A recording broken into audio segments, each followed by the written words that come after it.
Pessoal, saudações a todos e a todos, espero que estejam bem. Nós vamos então hoje ter as duas aulas, né? Na verdade, a aula sobre os dois últimos textos, que eu vou dividir em duas partes, sobre o texto 8 de Ana Niemeyer, Ana Maria de Niemeyer. O texto chama Caldeirão de Justiça, foi publicado em 2012 na revista Cadernos de Arte e Antropologia. E depois sobre o texto 9 de Ana Italita da Silva Rocha, Para ele se sentir bem, notas etnográficas sobre os jovens e o prazer. Foi publicado numa revista chamada Ponto Urbe, que é organizada pelo Núcleo de Antropologia Urbana do José Carlos Magnani, cantor Magnani, que foi José Guilherme, né, Magnani, que foi um dos autores que nós estudamos também. O primeiro texto fala sobre as questões do preconceito, especialmente o racismo, o preconceito racial. E o segundo texto fala sobre gênero e sexualidade, ambos tendo como ambiente a escola. O primeiro é uma escola de educação fundamental e o segundo numa escola de ensino médio. São textos que, ainda que não tragam pesquisas as mais recentes, nem façam necessariamente as discussões mais atuais sobre os temas, eles são textos que têm grande clareza e são bem contundentes, são bem didáticos ao tratar dos seus temas. Para um trabalho de introdução à antropologia e educação, eles são muito interessantes. Ainda que não sejam necessariamente autoras, assim, das mais renomadas ou conhecidas, o segundo texto é uma autora, o texto dela é iniciação científica, isso não faz com que o trabalho não tenha relevância e importância, muito ao contrário, né? Ambos os textos abordam também questões metodológicas, metodologia de pesquisa muito interessantes. O primeiro texto da Ana de Niemeyer, o texto 8, traz uma pesquisação, apesar de não assumir esse termo, que nós temos ali efetivamente uma pesquisação, em que se estuda o preconceito na escola, a partir desse estudo se propõe ações educacionais e a pesquisa continua, tentando analisar os efeitos dessas ações educacionais, até propondo outras melhores. É típico da pesquisação, que a antropologia tem contribuído muito com a pesquisação, especialmente na educação. E o segundo texto, o texto 9, né, da Anne Rocha, temos uma observação participante na escola, porque a gente viu vários exemplos de observação participante em ambientes das periferias, ambientes urbanos, nas aldeias, nas tribos, e esse é um tipo de observação participante que acontece na escola, especialmente no pátio, nos intervalos, no recreio, não tanto em sala de aula. Nós temos também esses textos são importantes e bons porque eles trazem aberturas temáticas muito amplas para além do tema principal. Eles falam de temas para além do especial, do específico, né? O texto 8 fala de preconceitos em geral, incluindo o preconceito contra os moradores da periferia, contra os moradores da favela, contra as mulheres, até mesmo a gordofobia. E o segundo texto, o texto 9, fala sobre gênero, sobre ensino médio, sobre sexualidade, juventude e adolescência, de uma forma bem ampla e interessante. Os textos tratam do cotidiano escolar, de escolas públicas, de escolas de educação básica, na contemporaneidade, com base na etnografia e em teorias antropológicas interessantes e importantes. Os textos nos estimulam a fazer duas coisas. O texto 8 da Niemeyer mostra como a antropologia pode fundamentar ações educacionais. Ações educacionais, especialmente quando elas querem ajudar a ensinar o respeito à diferença, quando elas querem combater a discriminação e quando elas desejam cultivar os direitos humanos. Já o texto 9, ele é interessante porque é um artigo que relata uma iniciação científica de uma estudante que então fazia a sua graduação em ciências sociais e que depois ela vai fazer um mestrado, né? Então mostra que todos nós, inclusive vocês que estão na graduação, são capazes de produzir trabalhos acadêmicos científicos relevantes, de acordo com a capacidade, com o momento, sem perder a relevância. O texto da Anitta é muito interessante, muito relevante. Então, acho que é o texto que nos estimula a fazer isso, né? Bom, vamos começar a falar mais detidamente sobre o texto 8. Eu procurei uma imagem da Ana Maria de Niemeyer, eu só encontrei de uma homônima dela, a Ana de Niemeyer, que é filha do Oscar de Niemeyer, famoso arquiteto brasileiro. Mas a Ana Maria de Niemeyer, ela não, é uma outra pessoa, eu não achei fotos, só tem alguns dados dela, né? Ela se formou em História em 1963 e também se formou em Geografia pela Pontifícia Universidade Católica do Rio de Janeiro, isso em 1963 e 64. Ela fez licenciatura também, foi professora de História e Geografia, se formou para isso. E fez o seu mestrado em Geografia na Universidade de Paris IV, no Sorbonne, em 1970. E depois se tornou doutora em Ciências Humanas pela USP, Universidade de São Paulo, em 1985. Atualmente, ela trabalhou na Universidade de Campinas como professora de antropologia. Ele ingressou em 1999 na Unicamp, dentro do Núcleo de Estudos de Gênero da Unicamp, que é o PAGU, um núcleo muito famoso de estudos de gênero de mulher no Brasil. E ela se aposentou e atualmente é professora colaboradora da Unicamp, no Departamento de Antropologia. Ela, na área de antropologia, é especialista em estudos urbanos e antropologia visual, com ênfase nos seguintes temas: espaço, cidades, racismo na escola, imagem como instrumento, imagens como instrumento de conhecimento científico. Ela é formada também em psicodrama socioeducacional e atualmente ela tem trabalhado no SESC, o Serviço Social do Comércio, no SESC Pompeia, com gravura em metal, em artes visuais. Bem interessante, né? E ela tem um projeto atual, né? Chamado Um Outro Espaço, Um Outro Tempo, SESC Pompeia, oficina de gravura, dirigido por Evandro Jardim, que é um trabalho no campo das artes. E a pesquisa que ela mais se destacou foi essa que ela comunicou no artigo que nós estamos estudando, que foi feita entre 1997 e 2001. Racismo na escola pública. Pesquisa e interferência no processo de ensino-aprendizagem.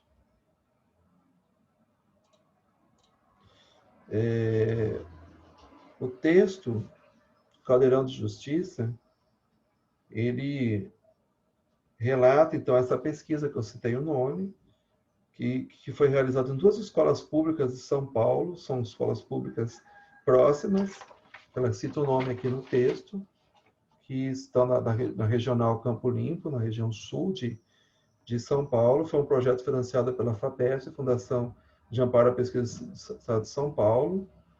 Foi uma parceria com o PAGU, Núcleo de Estudos de Gênero, que eu citei, e envolveu diversos pesquisadores. E é um texto interessante na sua estrutura, uma estrutura diferente, que tem relação não apenas com a ciência, mas com a literatura, com a arte, a começar pelo título, Caldeirão de Justiça.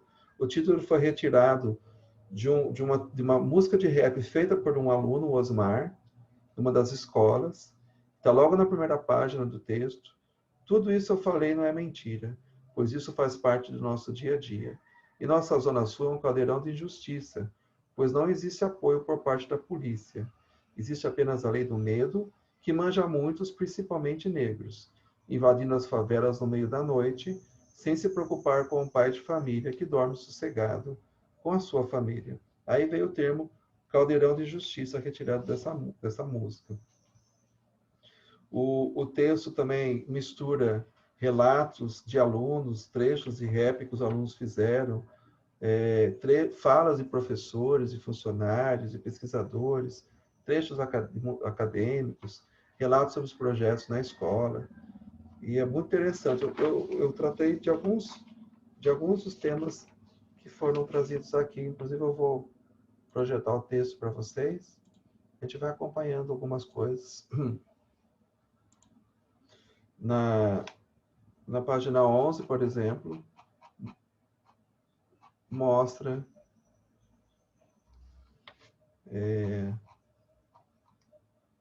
sobre, no segundo parágrafo, sobre o que eu chamei, e ela chamou também, de acúmulo de preconceitos, aqui no segundo parágrafo.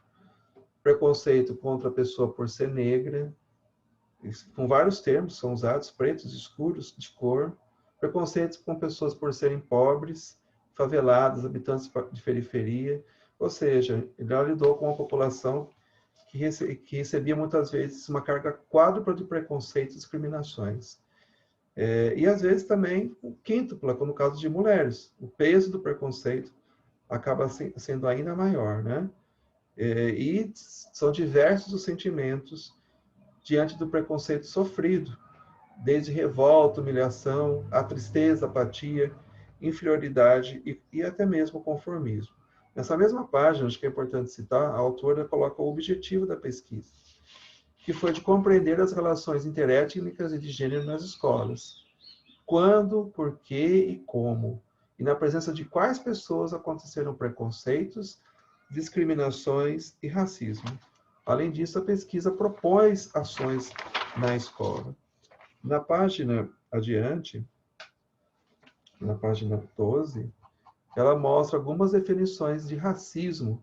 Uma delas, do Claude Lévi-Strauss. O racismo tem 4 pontos, né? O primeiro ponto é o racismo, ou uma doutrina. O racismo é uma doutrina, é um preconceito, é um conjunto de ideias falsas, mas que tem grande potência, né? E implicações na nossa vida.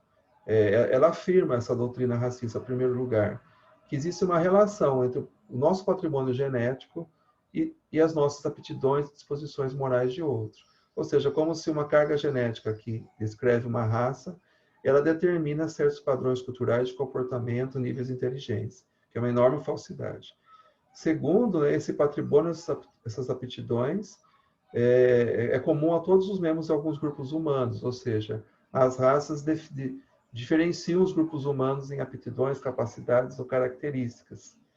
Essas aptidões, características, qualidades que descrevem uma raça podem ser hierarquizadas entre aquelas que são melhores e piores.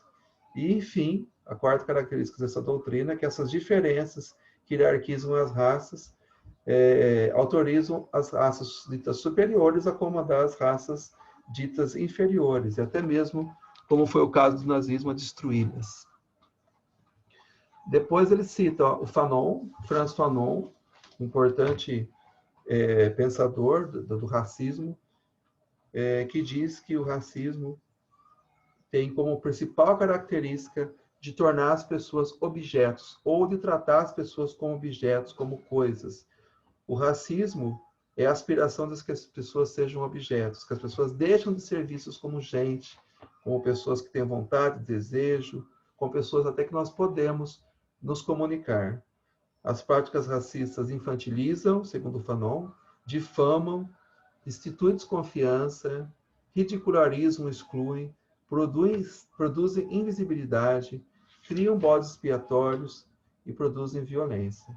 Segundo Schmidt, com base em Fanon, na página 13, o racismo impede relacionamentos humanos genuínos, impede que as pessoas tenham relações humanas autênticas. O que são relações humanas autênticas genuínas? São aquelas caracterizadas pela reciprocidade e pela realização de projetos em comum. O texto ainda cita a importância das artes e de linguagens que são valorizadas pelos jovens para tentar intervir nas situações de racismo e preconceito na escola.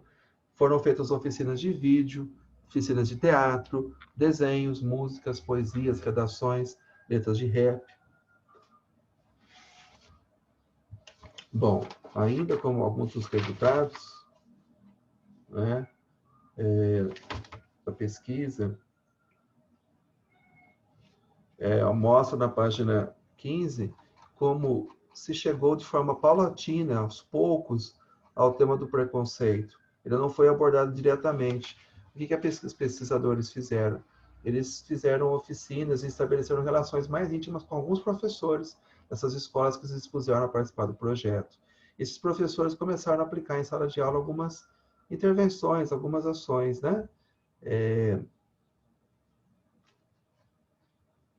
Eu só vou conferir se está gravando aqui. Perfeito. Entre essas ações, uma redação que perguntava o que mais tinha agradado e desagradado na escola, e a redação sobre o que tinha desagradado começou já a aparecer o preconceito. Numa outra pesquisa, foi feita uma pesquisa sobre os apelidos que circulavam na escola. E aí sim o tema do racismo chegou com muita força, do racismo e de outros preconceitos, né? Aqui na página 15, apelidos como urubu, macaco, urubu perdido na selva, gorila, galinha preta, macaco, macaca, filhote de urubu, cabelo de bombril, e por aí, coisas horríveis, né? Eu tenho até arrepio de ficar falando, carvão, prestígio, resto de lixo, churrasco queimado, resto de incêndio, café queimado, expressões como lugar de preto é no lixo. Então, os apelidos, todos eles têm como característica animalizar, coisificar, tirar a qualidade de pessoa dos sujeitos por elas pertencerem a uma raça supostamente inferior. Diz essa página ainda que os apelidos são ambíguos, parece que é uma brincadeira, mas na verdade são, como Blockbuster dizem, formas de xingar brincando. Cita também apelidos feitos para mulheres que gostavam, meninas, mulheres que gostavam de jogar futebol.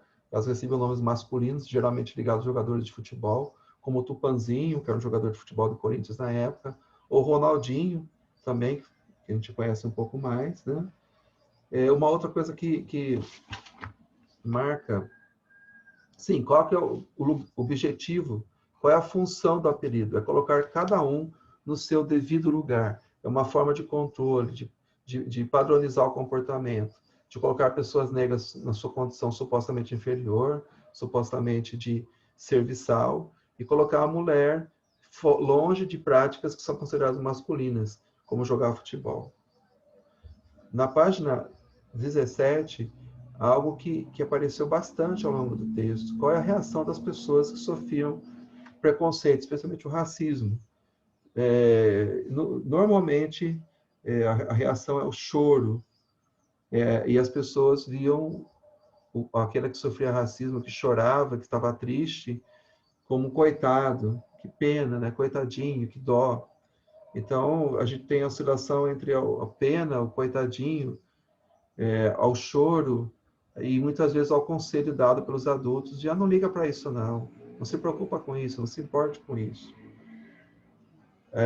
Diz daí, muitos desenhos em que aparecem situações de racismo, inclusive mostrados no texto, os negros choram, né? As negras, os negros choram. E a solução principal que as vítimas do racismo encontraram, relataram, seja porque chegaram a essa conclusão, seja porque receberam conselhos, foi de perdoar, de não ligar, de fingir que não eram com eles. É como um exemplo citado nessa própria página 17. Um outro dado que me chamou bastante atenção no texto, aqui tem um exemplo do desenho da menina negra que está chorando, né, que as lágrimas, diz eu não mereço isso, e ela sendo xingada por uma menina loira, branca, né, de vários termos horríveis aí, né? Uma outra coisa que marcou... sim, tem nessa própria página aqui, tem muitas vezes falas das professoras que eram racistas e elas não se davam conta, como uma menina que recebeu da sua professora o apelido de café pilão, porque ela era muito agitada, ela era muito conversadora, né? E aí recebeu, e era negra, recebeu o apelido de café pilão. E ela se surpreendeu, alguém contar para ela, mas isso é racismo, é um apelido racista, né? Muitas vezes nós praticamos o racismo nas nossas falas, nos nossos termos, sem perceber. É importante a gente se conscientizar disso, como professor, como profissional, como cidadão. Uma outra coisa que marcou muito no texto foi o espanto dos professores ao perceber que havia racismo na escola, como uma entrevista de um professor, João, de arte, que ele fez com uma menina, Nadir, negra, e que ela relata de que ela tinha sofrido muito preconceito na escola. Ele se espanta e pergunta, mas você sofreu mesmo? Como assim? Explica direito isso. Ao final, a menina também relata de novo a reação do não ligar, do chorar, né? A Nadir. Tenho muita mágoa, eu tento fazer com minha irmã, o que minha irmã, como ela também é escura, apesar dela ter cabelo liso, ela se escura, ela chega em casa e falava que as pessoas xingavam ela e falava para ela não ligar, tentar ignorar. Então, tentar ignorar, não ligar, não dar bola, mas isso marca, fere muitas pessoas. E ela comenta no texto sobre o espanto do professor com isso. Aí, algumas ações, na página 20, já tentando intervir nessa situação, como a própria menina Nadir, estava no nono ano, oitava série, ela leu no pátio do microfone a crônica, um dicionário que fala sobre o racismo na escola, e mostrou, e depois ela comentou a importância dessa atividade de outras. Ela comenta da importância dessas atividades para descobrir o que é o preconceito racial, ter clareza que ele acontece na nossa cidade, nas escolas, na rua, no trabalho. Tem um comentário de uma outra menina da sexta série, que hoje ela tem noção do que é racismo, que ela se sente discriminada, né?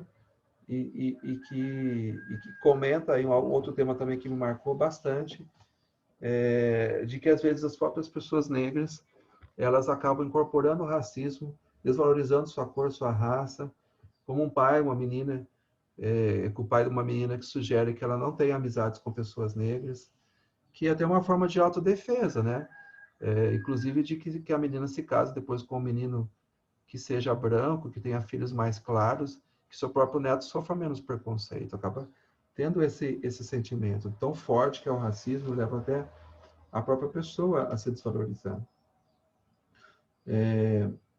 Então, trazer o racismo para a sala de aula foi importante. Tem um relato de um menino que depois se tornou um importante colaborador do projeto, né? Ele acaba não dizendo para citar o nome, que ele pede para a professora parar de discutir o racismo na sala de aula. É um menino negro. Ele se sentiu muito incomodado com a discussão racial na sala de aula e fala, e depois ele pede desculpa para a professora, manda uma carta para ela, diz assim: carta, professora Márcia, me desculpe pela forma como venho agindo, mas é que demorou muito tempo para chegar onde cheguei. E agora a senhora vem cutucar velhas feridas, afinal, um animal ferido é muito mais feroz. Qual cidadão negro que nunca foi discriminado um dia? Não importa o tamanho ou a idade, a sociedade não se importa. Aí ele diz que durante muito tempo ele viveu com uma alta desvalorização de si por causa da sua raça, da sua cor, conseguiu se entender, se encontrar melhor, e aquela discussão na sala de aula mexia com velhas feridas, né? E ele diz no final do texto que ele depois colaborar com a pesquisa, com a professora, com as aulas, ela entendeu o objetivo daquilo, e ao final ele fala uma coisa muito interessante. Quanto àqueles que se julgam superiores, que Deus lhe dê mais uma chance, porque paus e pedras podem quebrar meus ossos, mas palavras jamais me ferirão. Eles apenas temem o que não conhecem.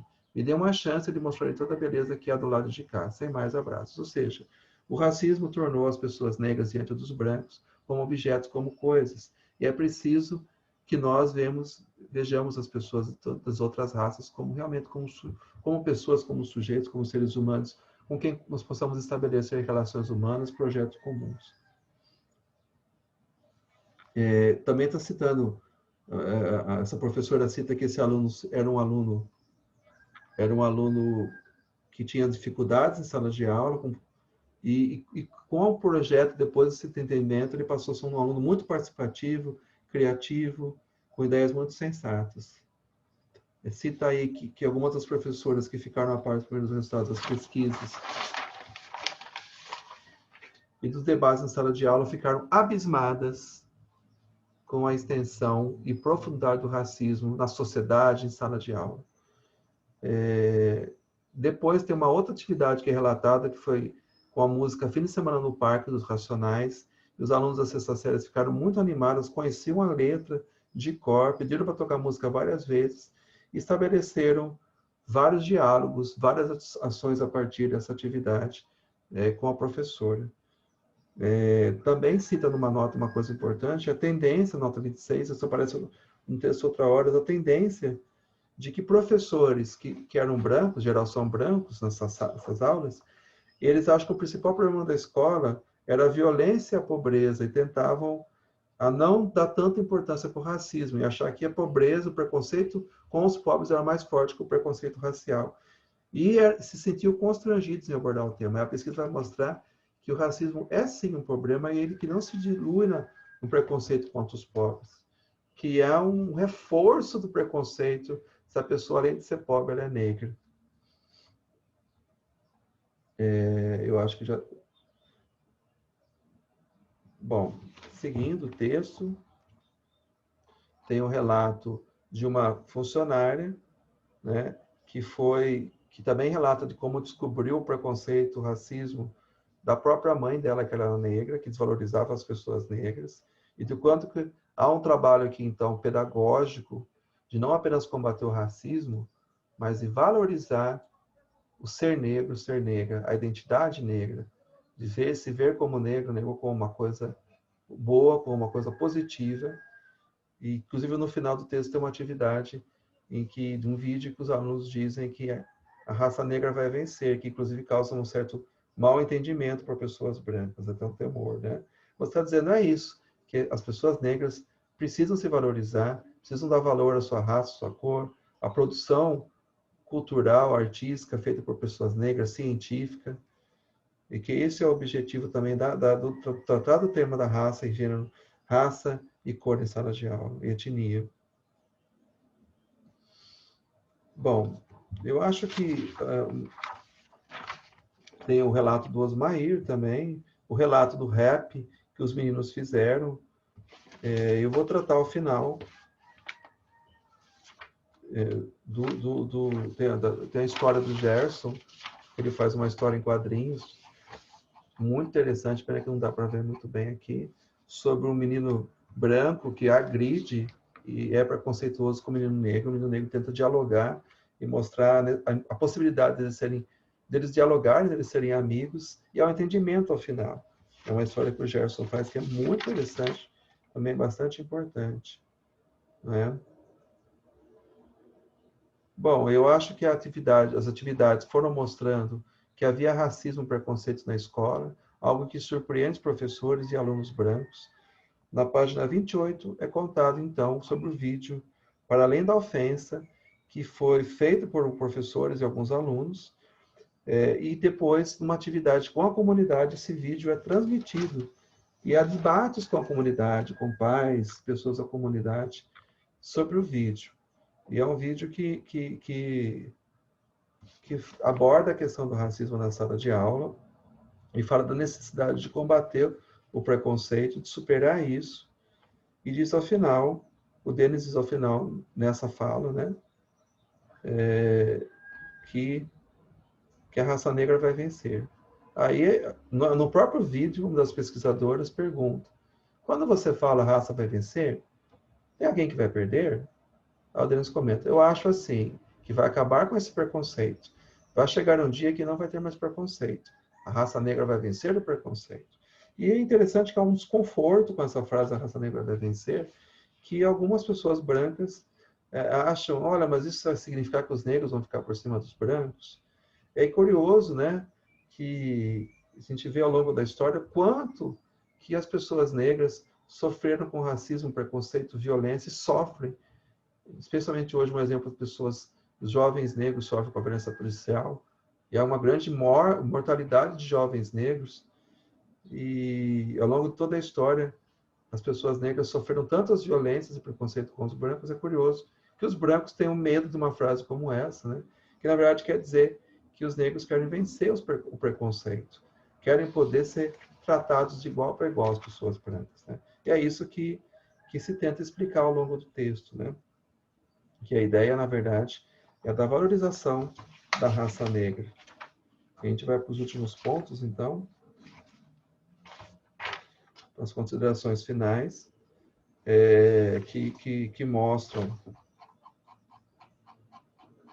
aqui na conclusão, gente, para não ficar tão longo assim, a importância de levar os conhecimentos acadêmicos, os novos conhecimentos acadêmicos, científicos e antropológicos para os professores, para as escolas, para os alunos, para as salas de aula, que essas pessoas, professores, nós professores, os que estão na educação básica, os que estarão lá como vocês, têm a capacidade de entender esses conhecimentos científicos, se eles são relevantes, eles falam realmente da vida, têm a capacidade de pensar e repensar suas práticas e suas vidas, e não devemos subestimar os sujeitos da educação, que é importante fazer esse trabalho de dialogar o conhecimento científico pedagógico, com o conhecimento pedagógico dos professores.